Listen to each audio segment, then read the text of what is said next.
Hey guys, good evening. तो आज ये दूसरा अपडेट वाला वीडियो है और भी कुछ 3-4 कंपनीज का अपडेट आ चुका, तो मुझे लगा कि क्या कल सुबह तक वेट करें, रात को ही बना देते हैं आपके लिए।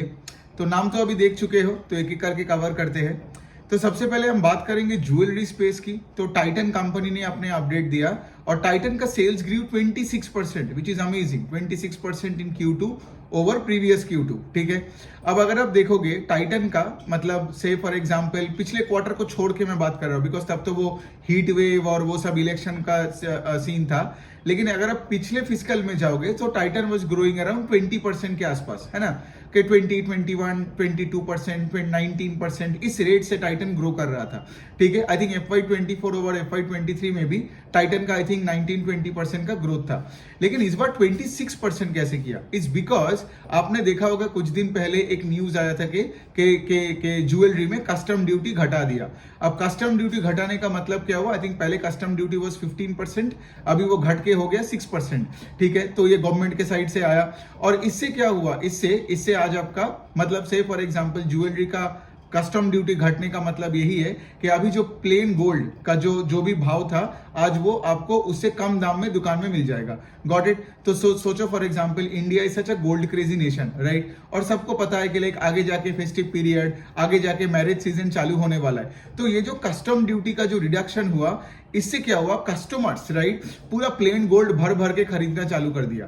ठीक है, क्योंकि सबको इसका फायदा उठाना था। Because I tell you this, jewellery का अगर आप देखोगे कुछ 9-10% से भी उनका प्राइसेस केम डाउन, बट यहाँ पे वॉल्यूम्स बहुत तगड़ा आया। ठीक है, अब ऑफ कोर्स टाइटन का भी हमें ये नहीं पता है, बिकॉज ये सिर्फ अपडेट है कि 26% का जो ग्रोथ है उसमें वॉल्यूम ग्रोथ और वैल्यू ग्रोथ कितना है वो तो आपको मिलेगा जब पूरा इनकम स्टेटमेंट आएगा और कॉन कॉल में ज्यादा क्लैरिटी मिलेगा। लेकिन 26% का growth is mostly due to customs duty का रिडक्शन।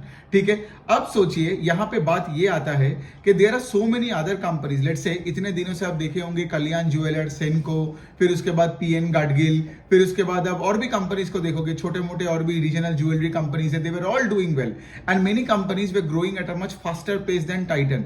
जैसे फॉर एग्जांपल जब लेट्स से टाइटन का 20% का ग्रोथ था, Kalyan was growing almost double the rate at which Titan was growing, almost double बोल सकता हूं। मतलब कल्याण का पकड़ लो 35-37% का ग्रोथ आ रहा था। सेनको का भी FY24 ओवर 23 में 28-29% का ग्रोथ था। So we can expect Kalyan and Senco to grow at a faster pace than Titan. अब बात यहां पे आता है कि एज एन इन्वेस्टर आप कैसे इसको देखोगे। देखो, टाइटन ने अभी बेंचमार्क सेट कर दिया, ठीक है, 26% का ग्रोथ है। नाउ अगर सेनको और कल्याण में से कोई भी प्ले से फॉर एग्जांपल 26% के नीचे कोई भी नंबर लाता है, ग्रोथ का नंबर लाता है, तो फिर मार्केट क्या करेगा? मार्केट देखेगा फिर से टाइटन को at a more attractive place, right, then let's say the other company. Got it? Because खेल हमेशा यही होता है। ठीक है, कि इसीलिए आपको देखना पड़ेगा कि आपका पीयर का ग्रोथ का रेट किस तरीके से चेंज हो रहा है और आपके अगर पोर्टफोलियो में वो कोई कंपनी है उसका ग्रोथ रेट किस तरीके से चेंज हो रहा है। तो लेट्स से फॉर एग्जांपल जो आपने देखा होगा पिछले 1-1.5 साल से सेनको गोल्ड का स्टॉक मोर देन 3x हो गया। IPO के प्राइस से बात कर रहा हूं। कल्याण ज्वेलर्स ने इतना मतलब पैसे बना के दिया। सो द पॉइंट इज, ये जो मोमेंटम है स्टॉक का, ये मोमेंटम रुक जाएगा अगर लेट्स से कल्याण या सेनको आगे जाके या फिर उनका जो Q2 का जो नंबर आएगा, अगर ये इनका pace of growth, sales growth Titan से नीचे आए, है ना। बट ये होने का चांसेस बहुत कम लगता है, बिकॉज इन एनी विच वे कल्याण और सेनको का number of stores are very less. Titan का तो आई थिंक उनका तो तनिष्क का ही कुछ 750 के ऊपर दुकानें हैं, राइट, फिर उनका कैरेट लेन में भी कुछ 250 के आसपास दुकानें हैं। सो टाइटन जो इतना बड़ा company can grow at 26%, so I can expect the likes of Kalyan and Senco to grow at a much faster pace. And of course उससे नीचे के लेवल में जाओगे अकॉर्डिंग टू साइज, ये सब PN गाडगिल एंड जो रिसेंटली जिनका IPO आया, राइट, और भी कंपनीज है जैसे साउथ में आप देखोगे थंगामाइल करके कंपनी है, Thangamayil jewellery. So they are all suppose to do well, because सबको ये कस्टम ड्यूटी का जो कट हुआ, सबको यहाँ पे एडवांटेज मिलेगा। बिकॉज फेस्टिव पीरियड से पहले जैसे मैं बोल रहा हूँ, राइट, लोगों ने फायदा उठाना चालू कर दिया। बिकॉज आगे जाके अगर आपका बेटी का शादी है फॉर एग्जाम्पल, आपको तो गोल्ड खरीदना ही पड़ेगा। तो आपके कानों में जब आया कि भाई अभी gold prices have come down because of some custom duty reduction, तो भाई अभी खरीद लो। So there is an immense rush, मतलब there is immense increase in footfall in stores and of course लोगों ने भर भर के प्लेन गोल्ड ज्वेलरी खरीदा। ठीक है, तो ये हो गया बात। और देखिए वो सेनको और कल्याण का वो एग्जांपल लेके मैं बात किया, बिकॉज एज एन इन्वेस्टर कैसे सोचते हैं, तो आपका पोर्टफोलियो का जो एलोकेशन में जो चेंजेस होता रहता है, राइट, वो चेंजेस कैसे करना है, किस तरीके से देखना है, उसका लिए ये पीयर टू पीयर का ग्रोथ रेट को देखना और हर quarter to quarter, year on year track करना is extremely critical for your business as well as your competitors in the same sector. ठीक है, तो ये हो गई बात। टाइटन का तो एक बात मैं बोल सकता हूँ, उनका 90% sales, if you look at it, like 90% of sales उनका ज्वेलरी सेगमेंट से आता है। वॉचेस का is I think 6-7% of sales. Watches division भी अच्छा ही ग्रो किया, I think watches division grow किया कुछ अराउंड 17-20% के रेंज में। उनका जो सबसे घटिया सेगमेंट है वो है कि आई केयर का सेगमेंट। आई केयर में उनका तो 1000 के ऊपर नंबर ऑफ स्टोर्स है, 1000-1500 पता नहीं कितना है, और उसका तो अभी भी सेल्स ग्रोथ सिर्फ 6% है, बिकॉज चश्मे का जो मार्केट है वो हाईली फ्रेगमेंटेड है। एंड समहाउ इतने दिनों के बिजनेस करने के बाद I can probably make it a point कि make a point कि मे बी वो चश्मा वाला जो मार्केट है उसमें टाइटन वो मार्केट शेयर कैप्चर नहीं कर पाया from unorganise to organise in the eyewear segment, जितना लेट से वो अपने ज्वेलरी सेगमेंट में किया। ठीक है, तो अल्टीमेटली जब आप टाइटन कंपनी को एनालिसिस कर रहे हो तो आप उसको सिर्फ ज्वेलरी सेगमेंट का ही ग्रोथ को देखो, और ज्वेलरी सेगमेंट का ग्रोथ ही टोटल बिजनेस का ग्रोथ बनता है। इनका जो नया जो साड़ी वाला सेगमेंट लॉन्च किया तनेरा करके, उसमें भी उतना खास ग्रोथ नहीं है, 10-11% का उसका ग्रोथ है। इनका फ्रेग्रेंस वाला सेगमेंट तनेरा, ये सब नया नया एक्सेसरीज, बैग्स एंड इन सब में जो जा रहे हैं उसमें उतना कुछ खास ग्रोथ नहीं हो रहा है, even though they come from a very very small base. तो आज भी Titan is all about Tanishq, Titan is all about the jewellery space. ठीक है, तो ये हो गई पहला वाला कंपनी। अब दूसरा का हम थोड़ा बात करते हैं, 3 फिनेंशियल्स का बात करते हैं अभी। ठीक है, तो जिनका अपडेट आया, पहला तो है आईडीएफसी फर्स्ट बैंक का बात करते हैं। तो उनका लोन बुक का ग्रोथ इस 21% आया Q2 ओवर Q2 में। एक छोटा सा डिसअपॉइंटिंग ये है because they use to grow the loan book at 25%। अब देखोगे पिछले कुछ क्वार्टरों से ऑन अ YOY बेसिस में, मतलब 24, 25, 26% से, सो दिस टाइम 21%। तो वहां पे मुझे थोड़ा सा निराशा हुआ कि तुम्हारा 21% से ग्रो कर रहे हो। ऑल्दो मैनेजमेंट का जो लॉन्ग टर्म का गाइडेंस था, that is to grow the loan book between 20 and 25% for the next 4-5 years, तो किया 21, तो एज पर गाइडेंस तो लोन बुक ग्रो हो रहा है। लेकिन वही है, थोड़ा सा there is a slight reduction in the pace of growth. ठीक है, जो मतलब मार्केट को अच्छा नहीं लगता है। बट अगेन यहाँ पे मेन बात वो नहीं है, यहाँ पे ये बिजनेस अपडेट है। और यहाँ पे देखो मेन बात यही है कि पिछले क्वार्टर का बात कर रहा हूँ, क्योंकि वो एनपीए का डेटा वगैरह तो अपडेट में नहीं देगा, लेकिन आप मेरा वीडियोस इसलिए देखते हो ना बिकॉज मैं कहानी बता देता हूँ कि हो क्या रहा है एग्जैक्टली, जो आपको वो अपडेट में नहीं मिलेगा। कहानी ये हो रहा है कि पिछले क्वार्टर में आपने देखा होगा कि उनका जो माइक्रो फाइनेंस का बुक था वो चेन्नई के फ्लड के वजह से में बहुत प्रॉब्लम्स में आ गया, उसमें कलेक्शन एफिशिएंसी घट गया और उनको इतना प्रोविजन करना पड़ा कि आईडीएफसी फर्स्ट बैंक, अगर आप Q1 का नंबर देखोगे, Q1 ओवर Q1 मतलब Q1 FY25 में उनका PAT reduced by 10% over Q1 FY24। अब सोचो अगर आप ज्यादा प्रोविजन करोगे तो प्रोविजन है एक एक्सपेंस अपने इनकम स्टेटमेंट में, तो आपका पैट घट गया बाय 10%। Got it. सो इसका क्या मतलब, और मैनेजमेंट ने यही बोला कि चेन्नई का flood was a one time event, इसलिए हमने ज्यादा प्रोविजन करके रखा और माइक्रो फाइनेंस बुक में उतना रेट से हम डिसबर्स नहीं कर रहे हैं जितना हम पहले करते थे। लेकिन इस Q2 में मुझे वैद्यनाथन जी से यही पूछना है और यही जानना है कि उस बुक का क्या हुआ। बिकॉज देखिए बाकी part of IDFC first bank का बुक में कोई प्रॉब्लम नहीं है, 94% of the book is absolutely pristine, उनका जीएनपीए नंबर 2% के लेस ही है और एसेट क्वालिटी एकदम तगड़ा है। लेकिन सिर्फ ये माइक्रो फाइनेंस बुक के वजह से उनका क्या हुआ ना, अब लॉजिकली सोचो, FY25 का पहले क्वार्टर में उनका पैट गॉट हिट ना because of that issue in Chennai flood वाला। ठीक है, तो मैनेजमेंट ने पिछले कॉन कॉल में यही बताया था कि शायद पूरे FY25 में ओवर FY24 पैट का उतना अच्छा खासा ग्रोथ नहीं दिखने को मिलेगा। अब सोचो अगर आपका पैट और ईपीएस नहीं बढ़ रहा है, ठीक है, तो इसका क्या मतलब, शेयर होल्डर को कुछ नहीं मिलेगा। तो बेसिकली क्या है, यही जाके हमें देखना पड़ेगा। बिकॉज कोई भी कंपनी हो, ठीक है, जितना भी वो स्टेबल हो, अगर ईपीएस का ग्रोथ नहीं है, पैट का ग्रोथ नहीं है या प्रॉफिट बिफोर टैक्स का ग्रोथ नहीं है, तो शेयर होल्डर को एक्स्ट्रा कहां से वैल्यू मिलेगा, स्टॉक ऊपर कहां जाएगा। Got it. तो ये इश्यू है आईडीएफसी फर्स्ट बैंक का अभी। ठीक है, लेकिन बाकी सब चीजें बैंक का सही चल रहा है। अगर लेट्स से फॉर एग्जांपल ये आगे जाके ये भी तो हो सकता है ना कि Q2 का जब कॉन कॉल होगा तभी पता चलेगा, ठीक है। और पूरे इनकम स्टेटमेंट में देखना पड़ेगा, because I don't think even Q2 में भी जो लोन बुक का जो ग्रोथ हुआ है 21%, I don't think pad growth will be 21%, ठीक है। बिकॉज पता नहीं शायद और भी उनको प्रोवाइड करना पड़ा, राइट। तो पूरा इनकम स्टेटमेंट नहीं मिला, so we can't take the full picture. लेकिन सिंस मैं ये सारे बिजनेस को ट्रैक करता हूं तो इसलिए मैं पूरा कहानी आपको बता सकता हूं। तो इस तरीके से आपको एक बिजनेस को ट्रैक करनी है, गॉट इट। सो ये हो गया बात। दूसरा चीज जो आईडीएफसी फर्स्ट बैंक का अच्छा हो रहा है वो यही है कि लाइक बैंक का भी क्या हो रहा है, बैंक का बहुत सारे लेगेसी डिपॉजिट्स है, ठीक है, जो कि हाई कॉस्ट में था। लेकिन बैंक अभी क्या कर रहे हैं, उनका सिंस इतने अच्छे से कासा फ्रेंचाइज बना लिया and they are growing deposits at a very very good rate. I think उनका डिपॉजिट का ग्रोथ अभी भी 30% के ऊपर है, ठीक है। तो डिपॉजिट का ग्रोथ जो अभी आ रहा है that is eight a much lower cost.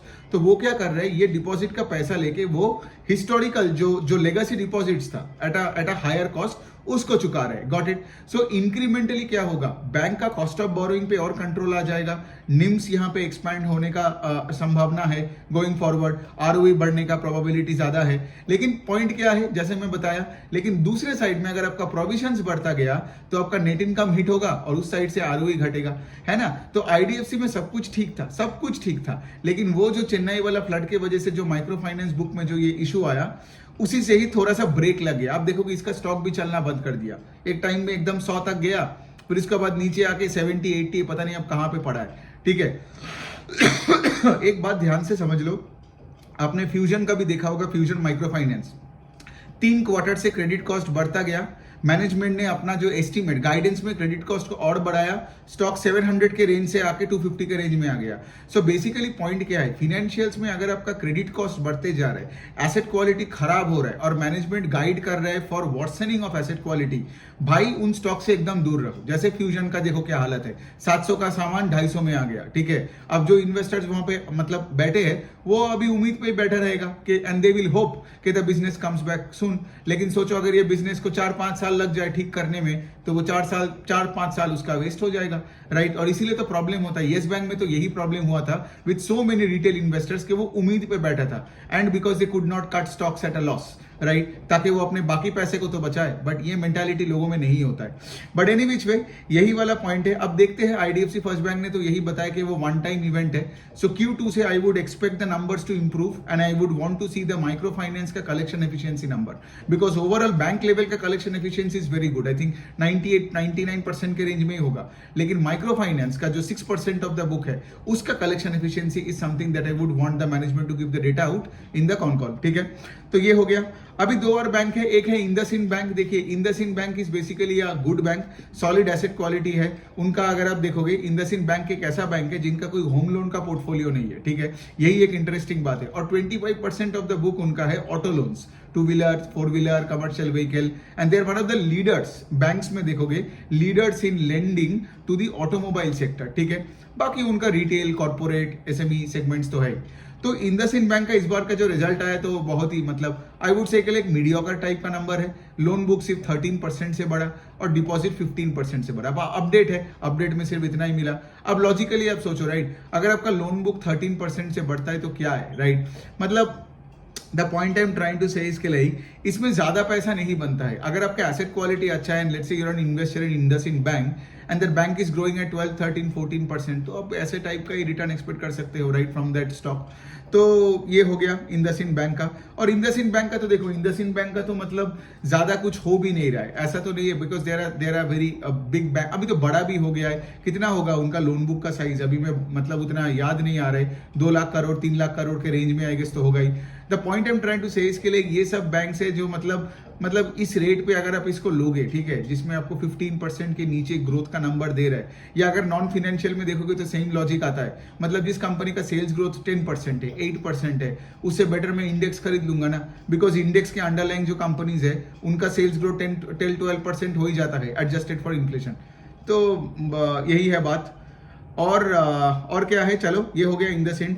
अब लास्ट का बात करते हैं हमारा पंजाब नेशनल बैंक का। तो पंजाब नेशनल बैंक का अगर आप बात करोगे तो सिंपल है, वही 10-11% से लोन बुक का ग्रोथ है। इतने दिनों से पंजाब नेशनल बैंक का स्टॉक का प्राइस क्यों बढ़ा? बिकॉज उन्होंने अपने एसेट क्वालिटी को इंप्रूव किया। मतलब जिसका से फॉर एग्जांपल जीएनपीए 12% था इन आई थिंक सितंबर 2022, आज उनका GNPA number is less than 5%। ठीक है, तो ये जो जीएनपीए इंप्रूव हुआ, एसेट क्वालिटी इंप्रूव हुआ, तो उनका क्या हुआ, प्रोविजंस कम करता गया और प्रॉफिटेबिलिटी बढ़ता गया, तो ईपीएस में तगड़ा ग्रोथ आया बैंक का पिछले 2 साल में। ठीक है, उससे स्टॉक इंप्रूव हुआ, राइट। पहले तो प्राइस टू बुक पता नहीं कहां पे पड़ा था ये, लेकिन the point I am trying to say इसके लिए जो मैं सुबह भी बताया था ना, वो दूसरा वाला बैंक ऑफ बड़ौदा का भी, ये सब पीएसयू बैंक्स का सेम स्टोरी है। अब इनका एसेट क्वालिटी अच्छा हो चुका है, लेकिन मार्केट को आगे का देखना है, आगे और कितना अच्छा होगा। Got it, right. जीरो तो नहीं हो सकता है ना, और जीरो भी हो तो नेगेटिव तो नहीं हो सकता है at least. So the point I am trying to say इसके लिए 12 से 4 हो गया, अब 4 से कितना जाएगा नीचे, है ना। तो आगे जाके आपको देखना पड़ेगा लोन बुक का ग्रोथ कहां से है, कितना है, लेकिन लोन बुक का ग्रोथ इतना है नहीं। लोन बुक का ग्रोथ कितना है, जैसे पीएनबी का है, लोन बुक का ग्रोथ इज 11%, डिपॉजिट का ग्रोथ इज 9-10%। तो मतलब क्या, इंडिया का क्रेडिट मार्केट 15% से बढ़ रहा है and you are growing at a slower pace than the average market, that means you are losing market share. Got it. तो इसीलिए मैं ऐसे कंपनीज को नहीं लेता हूं। I want my companies to grow at the fastest pace in the industry and capture market share, है ना। एंड ऑफ कोर्स उसका मार्केट कैप छोटा होता है, तो जब बड़ा बनता है तो तगड़े रेट से ग्रो करता है ना। सो पॉइंट इसके लिए मुझे वैसे कंपनी चाहिए। I just don't want to play a game जहां पे लेट्स से कोई सेल्स का ग्रोथ नहीं है, लोन बुक का या एडवांसेस का ग्रोथ नहीं है, लेकिन सिर्फ मैं यहाँ पे से फॉर एग्जांपल एसेट क्वालिटी को ठीक ठीक करके ईपीएस ग्रो कर रहा हूँ। बट दिन अगेन वैसे भी तो पैसा बनता है, देखा आपने ये सारे पीएसयू बैंक्स का स्टॉक तो पैसा बनाया, राइट। ऐसा नहीं है कि वो नहीं बनाया। तो यही है, 4 कंपनीज है। अब देखते हैं आगे ये सब टाइटन का कॉम्पिटिटर्स का नंबर्स कैसे आते हैं। बाकी जो भी आएगा बस ऐसे ही वीडियोस बनाते बनाते मैं छोड़ता रहूंगा। चलिए, और आपका अगर वैसे भी कोई भी डाउट होता है, सवाल होता है, कमेंट करना होता है, कुछ भी होता है, आप मुझे कमेंट सेक्शन में लिखना। एक रिक्वेस्ट है, prefer writing to me in the comment section then DM करना, बिकॉज वो डीएम्स चेक करने में बहुत डिफिकल्टी हो जाती है, इतने डीएम्स आ जाते हैं मुझे ना। तो अगर आप कमेंट सेक्शन में लिखते हो तो अच्छा होता है। तो मैं क्या करता हूँ, एक पर्टिकुलर पोस्ट में जाता हूँ, उसका कमेंट्स पढ़ता हूँ सबका, और जो रेलेवेंट कमेंट्स होता है जिसका जवाब मुझे देना पड़ता है तो मैं दे देता हूँ वहां पे। तो वहां पे बेटर होता है than you know shooting DMs to me. So यही बात है, बस चलिए, और तो कुछ नहीं है आज के लिए। बस मेरा 2 वीडियो खत्म हुआ, तो Q2 में अब तो जस्ट चालू हुआ। अब 1-2 दिन में सोचो कितने सारे कंपनीज का नंबर्स आने लग गए। तो अपडेट है, फिर तो इनका पूरा इनकम स्टेटमेंट आएगा, फिर कौन कॉल्स होगा। आई मीन ये एकदम महाभारत काम है एकदम। But I love the work, so that's why I can work all the time. कोई टेंशन है नहीं मुझे। तो एनी बीच में चलिए, कल मिलते हैं, देखते हैं और कितने कंपनीज का नंबर्स आएंगे। तो कल एक और वीडियो बना के बस ऐसे चालू रखेंगे। Thank you, good night.